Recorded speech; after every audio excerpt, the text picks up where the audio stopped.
देखिए, the cake is smelling very bad so please throw it.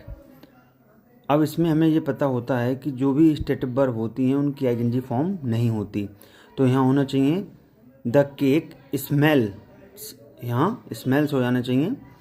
Clear, क्योंकि यहाँ ये स्टेटिव वर्ब है इसलिए इसकी आईएनजी नहीं हो सकती। लेकिन इसके पीछे सीधा सा लॉजिक ये है, अगर हमें यहाँ ये नहीं देखना है ये स्टेटिव वर्ब है क्या है, यहाँ देखना है कि अगर ये वर्ब टाइम कंज्यूम मतलब टाइम लेती हैं तब उनकी आईएनजी लगेगी, और टाइम नहीं लेती हैं तब उनकी आईएनजी नहीं लगेगी।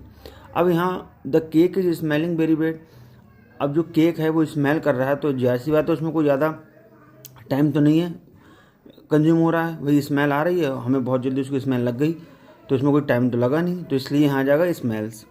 अब यहाँ इसी वर्ब में अगर देखिए टाइम कंज्यूम हो तो इसकी आईएनजी चल जाएगी। Rahul is smelling all the flowers in rose garden.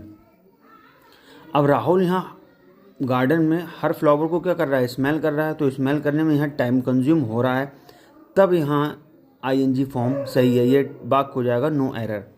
तो ये बिल्कुल ना रटे कि स्टेटिव वर्ब का आईएनजी फॉर्म नहीं होती, अगर टाइम कंज्यूम नहीं हो रहा है तब नहीं होती, अगर टाइम कंज्यूम हो रहा है तो आईएनजी लग जाता है। इसी तरीके से दूसरा वाक्य देखें, the cake is tasting very delicious so I am going to have all of it. अब यहाँ the cake is tasting very delicious, test करने में टाइम नहीं लगता, हमने उसको हल्का सा चखा हमें टेस्ट लग गया, तो नो कंज्यूम टाइम, तो यहाँ टेस्टिंग की जगह टेस्ट हो जाएगा। अब Mohan is testing the cake prepared by his mother.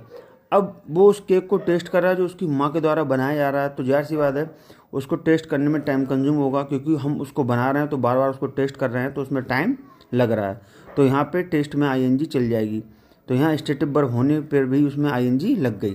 Clear.